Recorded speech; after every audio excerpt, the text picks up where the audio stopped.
Hello friends, அனைவருக்கும் வணக்கம். Welcome to Bharathi பாடசாலை. இந்த வீடியோவில் நம்ம எதை பற்றி பார்க்க போகிறோம்னு பார்த்தீங்கன்னா, டிஎன்பிஎஸ்சி இந்திய அரசியலமைப்புன்ற டாப்பிக்கில் இந்திய தேசிய சின்னங்கள்ன்ற டாப்பிக்கில் ப்ரீவியஸ் இயரில் என்னென்ன கொஸ்டின் கேட்டிருக்காங்க, அதற்கான விளக்கங்கள் என்னென்ன, அதை பற்றி இந்த வீடியோவில் பார்க்கலாம். ஃபர்ஸ்ட் கொஸ்டின் பார்த்தீங்கன்னா, இந்திய தேசிய கீதம் ஜனகண மன முதன்முதலாக பாடப்பட்டது எப்போதுன்னு கேட்டிருக்காங்க.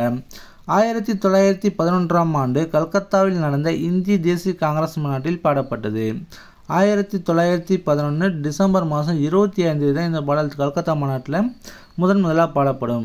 இப்போ நம்ம தேசிய கீதத்தை பார்த்தீங்கன்னா பொதுவான தகவல்களை பற்றி பார்க்கலாம்.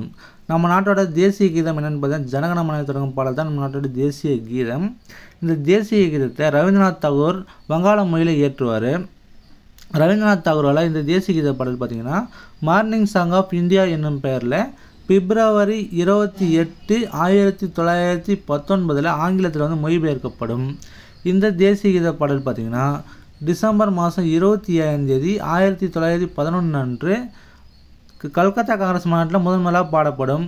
இந்த தேசிய கீத பாடல் பார்த்திங்கன்னா ஜனவரி 24, 1950 அரசியல் நிர்ணய சபையில் தேசிய கீதமாக ஏற்றுக்கொள்ளப்படும். இந்த பாடல் பார்த்திங்கன்னா முதலாக 1913 தாகூரோட தத்துவ போதனை பத்திரிகான்ற இதழில் பாரத் விதாதா என்னும் பெயரில் முதல்ல வெளியிடப்படும். இந்த பாடலில் 5 பத்திகள் உள்ளன. மொத்தம் இந்த பாடலை பாடி முடிக்க முழுமையாக பாட பார்த்தீங்கன்னா 52 வினாடிகள் தேவைப்படும். முதல் பத்தியையும் கடைசி பத்தியையும் பாடுறதுக்கு 20 வினாடிகள் தேவைப்படும். அடுத்த கொஸ்டின் பார்க்கலாம். வந்தே மாதரம் என தொடங்கும் பாடலை சமஸ்கிருதத்தில் இயற்றியவர் யாருன்னு கேட்டிருக்காங்க. பங்கிம் சந்திர சாட்டர்ஜி தான் வந்தே மாதரம் பாடலை சமஸ்கிருதத்தில் எழுதுவார். இப்போது நம்ம வந்தே மாதரம் பாடல் பார்த்திங்கன்னா பொதுவான தகவல்களை பற்றி பார்க்கலாம். நம்முடைய தேசிய பாடல் என்று அழைக்கப்படும் பாடல் பார்த்திங்கன்னா வந்தே மாதரம் என தொடங்கும் பாடல் தான் நம்முடைய தேசிய பாடல். இந்த பாடலை சமஸ்கிருத மொழியில் பங்கிம் சந்திர சாட்டர்ஜி இயற்றுவார். இந்த பாடல் பார்த்திங்கன்னா பங்கிம் சந்திர சாட்டர்ஜியோட ஆனந்த மடம் என்ற நாவலிருந்து எடுக்கப்பட்டதான் இந்த வந்தே மாதரம் என தொடங்கும் பாடல். ஆனந்த மடம் நாவல் பார்த்திங்கன்னா 1882ஆம் ஆண்டு வெளியிடப்படும். இந்த பாடல் முதலாக பார்த்திங்கன்னா 1896ஆம் ஆண்டு கல்கத்தா காங்கிரஸ் மாநாட்டில் முதலாக பாடப்படும். இந்த பாடல் பார்த்திங்கன்னா ஜனவரி 24, 1950 அரசியல் நிர்ணய சபையில் தேசிய பாடலை ஏற்றுக்கொள்ளப்படும். இந்த பாடலை பார்த்திங்கன்னா ஸ்ரீ அரபிந்தோ என்பவர் ஆங்கிலத்தில் மொழிபெயர்ப்பார். அடுத்த கொஸ்டின் பார்க்கலாம். இந்தியாவின் தேசிய நாட்காட்டி என்னன்னு கேட்டிருக்காங்க. இந்தியாவோட தேசிய நாட்காட்டி என்னென்னு பார்த்தீங்கன்னா சகவருட நாட்காட்டி தான் இந்தியாவோட தேசிய நாட்காட்டி. இப்போ தேசிய நாட்காட்டி பார்த்தீங்கன்னா பொதுவான தகவலை பார்த்து பார்க்கலாம். இந்தியாவோட தேசிய நாட்காட்டி என்ன பார்த்தீங்கன்னா சாகா ஆண்டு நாட்காட்டி, அதாவது சகவருட நாட்காட்டி தான் இந்தியாவோட தேசிய நாட்காட்டி. சாகா முறையோட முதல் மாதம் என்னென்னு பார்த்தீங்கன்னா சைத்ரா. முதல் மாதம் சைத்ரா. கடைசி மாதம் என்னென்னு பார்த்தீங்கன்னா பல்குணா. அதாவது பார்த்திங்கன்னா சாகா முறையோட முதல் மாதம் சைத்ரா, கடைசி மாதம் பல்குணா. சாகா முறை பார்த்திங்கன்னா கிபி 78 தொடங்கும் ஆண்டு தான் சாகா முறை. கிபி 78. இது பார்த்திங்கன்னா பேரரசர் கனிஷ்கரால் துவங்கப்பட்டதான் இந்த சாகா வருட நாட்காட்டி முறை. இளவேனில் கால சம பகலிரவு நாள் என்ன பார்த்திங்கன்னா மார்ச் 22. அன்றைக்கி தான் பார்த்திங்கன்னா இந்த சாகா ஆண்டு தொடங்குது. இது லீப் வருஷத்தில் பார்த்திங்கன்னா மார்ச் 21 அமையும். லீப் வருஷத்தில் மார்ச் 21, நார்மல் வருஷத்தில் மார்ச் 22 அமையும். இந்த தேசிய நாட்காட்டி பார்த்திங்கன்னா மார்ச் 22, 1957 பார்த்திங்கன்னா கிரிகோரியன் காலண்டர் முறையோடு சேர்த்து நடைமுறைக்கு வந்தது. பிரபல வான் இயற்பியலாளர் மேக்னஸ் சாகா தலைமையிலான நாட்காட்டி சீரமைப்போட பரிந்துரையின் அடிப்படையில் பார்த்திங்கன்னா 1957 மார்ச் 22 இந்தியாவின் தேசிய நாட்காட்டியாக ஏற்றுக்கொள்ளப்படும். இந்தியாவின் தேசிய நாட்காட்டி பார்த்திங்கன்னா சகோட நாட்காட்டி. இது பார்த்திங்கன்னா மார்ச் 22, 1957 இந்தியாவோட தேசிய நாட்காட்டியாக ஏற்றுக்கொள்ளப்படுது. அடுத்த கொஸ்டின் பார்க்கலாம். 27 டிசம்பர் 1911 தேசிய கீதம் முதலில் இந்திய தேசிய காங்கிரஸின் எந்த அமர்வில் பாடப்படும் என்பது கல்கத்தா காங்கிரஸ் அமர்வில் பாடப்படும். அடுத்த கொஸ்டின் பார்க்கலாம்.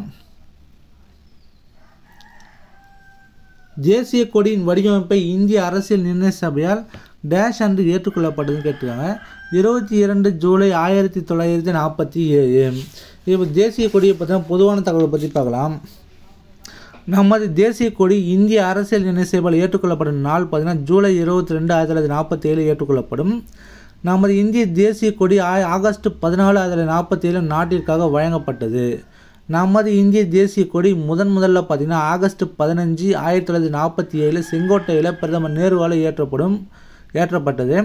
இதற்கு முன்னாடி பார்த்தீங்கன்னா இந்தியாவோட மூவர்ண கொடி பார்த்தீங்கன்னா டிசம்பர் 31, 1929 ராவி நதிக்கரையில் முதல்ல ஏற்றுவாங்க. அதாவது ராவி நதிக்கரையில் டிசம்பர் 31, 1929 ஏற்றுவாங்க.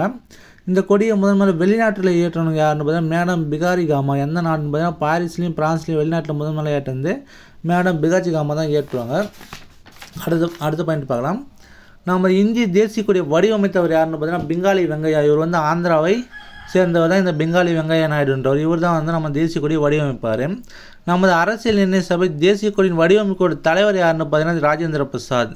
நமது அரசியல் நிர்ணய சபையில் தேசிய கொடியின் வடிவமைப்பு தலைவர் யாருன்னு பார்த்தீங்கன்னா ராஜேந்திர பிரசாத். நமது தேசிய கொடி பார்த்தீங்கன்னா 3:2 நீள அகலத்தில் உருவாக்கப்பட்டது. நமது தேசிய கொடி விதிகள் பார்த்தீங்கன்னா 2002 வெளியிடப்பட்டது. விடுதலை இந்தியாவோட முதல் தேசிய கொடி பார்த்தீங்கன்னா தமிழ்நாட்டில் இருக்கிற வேலூரில் இருக்கிற குடியாத்தத்தில் நெய்யப்பட்டது. இந்த கொடியை பண்டித ஜவஹர்லால் நேரு பார்த்தீங்கன்னா 15/8/1947 முதன்முதல்ல செங்கோட்டையில் ஏற்றுவார். இந்த கொடி பார்த்தீங்கன்னா சென்னையில் உள்ள புனித ஜார்ஜ் கோட்டை அருங்காட்சியகத்தில் பொதுமக்கள் பார்வைக்காக இப்போது வந்து வைக்கப்பட்டுள்ளது. அடுத்த கொஸ்டின் பார்க்கலாம். இந்தியாவின் தேசிய மலர் தாமரை தாவரவியல் ரீதியாக டேஷ் என்று அழைக்கப்படுகிறது கேட்டிருக்காங்க. நெலம்போ நியூசிபெரா. இது வந்து தாமரையோட அறிவியல் நேம். இந்தியாவின் தேசிய மலர் தாமரை தாவரவியல் ரீதியாக நெலம்போ நியூசிபெரா என்று அறியப்படுகின்றது. அடுத்த கொஸ்டின் பார்க்கலாம். மயில் இந்தியாவின் தேசிய பறவையாக அறிவிக்கப்பட்ட ஆண்டு என்னன்னு கேட்டிருக்காங்க. 1963. தேசிய பறவை என்னன்னு பார்த்தீங்கன்னா மயில். அது எப்போ அறிவிக்கப்பட்டதுன்னு பார்த்தீங்கன்னா தேசிய பறவையாக 1963 அறிவிக்கப்படும். தேசிய பறவை மயில் இந்திய மயில் 1963 அறிவிக்கப்படும். தேசிய மலர் என்னன்னு பார்த்தீங்கன்னா தாமரை. அது வந்து பார்த்தீங்கன்னா 1950 தேசிய மலராக அறிவிக்கப்படும். தேசிய பழம் என்னன்னு பார்த்தீங்கன்னா மாம்பழம். இது பார்த்தீங்கன்னா 1950 தேசிய பழமாக அறிவிக்கப்படும். தேசிய மரம் பார்த்தீங்கன்னா ஆலமரம். இதுவும் பார்த்தீங்கன்னா 1950 தான் தேசிய மரமாக ஆலமரம் வந்து அறிவிக்கப்படும். அடுத்து பார்த்தீங்கன்னா தேசிய ஊர்வன விலங்கு என்னென்னு பார்த்தீங்கன்னா ராஜநாகம். இதோட அறிவியல் நேம் என்னென்னு பார்த்தீங்கன்னா ஹோபிபாக்க சானாம். தேசிய பாரம்பரிய விலங்கு என்னென்னு பார்த்தீங்கன்னா யானை. இது வந்து பார்த்தீங்கன்னா அக்டோபர் 23, 2010 தேசிய பாரம்பரிய விலங்காக அறிவிக்கப்படும். அடுத்து பார்த்தீங்கன்னா தேசிய நீர்வாழ் விலங்கு என்னென்னு பார்த்தீங்கன்னா கடல் கங்கை நதியில் வாயும் ஆற்று ஓங்கில் அதாவது டால்ஃபின் தான் வந்து தேசிய நீர்வாழ் விலங்கு. இது வந்து பார்த்திங்கன்னா அக்டோபர் 5, 2009 வந்து தேசிய விலங்கு அறிவிக்கப்பட்டது. தேசிய ஆறு என்னென்னு பார்த்தீங்கன்னா கங்கை நதி. இது பார்த்திங்கன்னா நவம்பர் 4, 2008 வந்து அறிவிக்கப்பட்டது. தேசிய பானம் என்னென்னு பார்த்தீங்கன்னா தேநீர். இது வந்து பார்த்தீங்கன்னா முதல் அசாமில் தேயிலை பயிரிட்டு சிப்பாய் கழக தலைவர் மணிராம் திவானோட 212வது பிறந்த தினத்தை முன்னிட்டு ஏப்ரல் 21, 2013 அறிவிக்கப்பட்டது நம்ம தேசிய பானமான தேநீர். தேசிய மொழி என்னென்னு பார்த்தீங்கன்னா இந்தி தான் நம்மளோட தேசிய மொழி. இந்திய அரசியலமைப்பு விதி 343 படி தேவநாகரி வடிவில் உள்ள இந்தி தான் இந்தியாவோட தேசிய மொழி. அடுத்த கொஸ்டின் பார்க்கலாம்.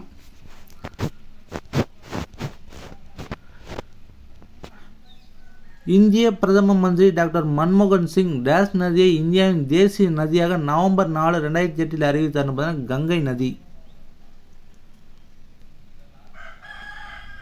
அடுத்த கொஸ்டின் பார்க்கலாம். இந்தியாவின் தேசிய பாடல் வந்தே மாதரம் பங்கிம் சந்திர சாட்டர்ஜியின் மிகவும் பிரபலமான நாவல் டேஷின் பகுதியாகவும் கேட்டாங்க. ஆனந்த மடம். இது பார்த்தீங்கன்னா 1882 வெளிவந்தது இந்த ஆனந்த மடம் என்ற நாவல்.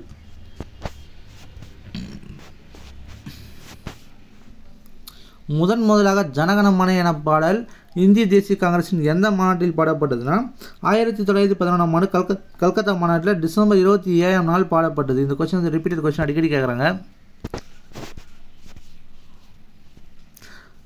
ஜனகணமன பாடல் எப்போது இந்திய தேசிய கீதமாக அரசியலமைப்பு சபையால் ஏற்றுக்கொள்ளப்பட்டது பார்த்தீங்கன்னா ஜனவரி 24, 1950 தான் வந்து ஏற்றுக்கொள்ளப்படும்.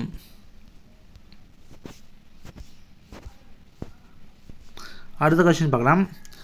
சத்தியமேவ ஜெயதே என்ற வாய்மையை வெல்லும் டேஷ் எழுத்தொடியில் எழுதப்பட்டதுன்னா தேவநாகரி எழுத்தொடியில் எழுதப்படும். இந்த சத்தியமேவ ஜெயதே முண்டக உபநிடத்திலிருந்து எடுப்பாங்க. முண்டக உபநிடத்திலிருந்து இந்த சத்தியமேவ ஜெயதே எனப்படும் வாசகம் எடுக்கப்பட்டது.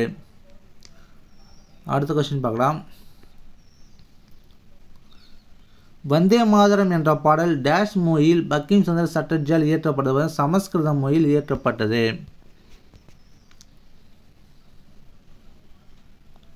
தமிழ்நாட்டின் மாநில மலராக விளங்குவது என்ன பார்த்தீங்கன்னா குளோரிசா சூப்பர்பா. தமிழ்நாட்டோட மாநில மலர் என்ன பார்த்தீங்கன்னா செங்காந்தல் மலர். தமிழ்நாட்டோட மாநில மலர் செங்காந்தல் மலர். இதோட அறிவியல் நேம் என்னன்னு பார்த்தீங்கன்னா குளோரிசா சூப்பர்பா.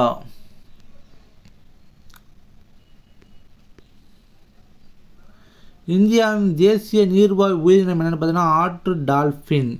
இது பார்த்தீங்கன்னா அக்டோபர் 5, 2009 ஆண்டு தேசிய நீர்வாழ் விலங்காக அறிவிக்கப்பட்டது. ஆற்று ஓங்கில்.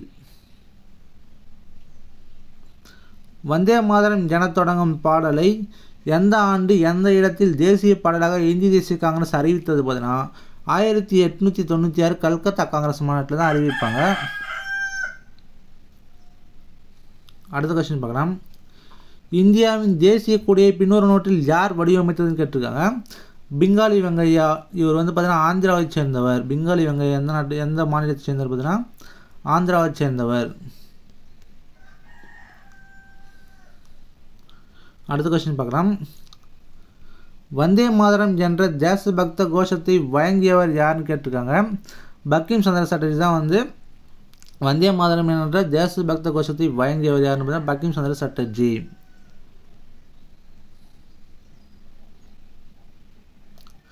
இந்தியாவின் தேசிய நீர்வாழ் உயிரினம் எதுன்னு கேட்டிருக்காங்க. ஆற்று டால்ஃபின்.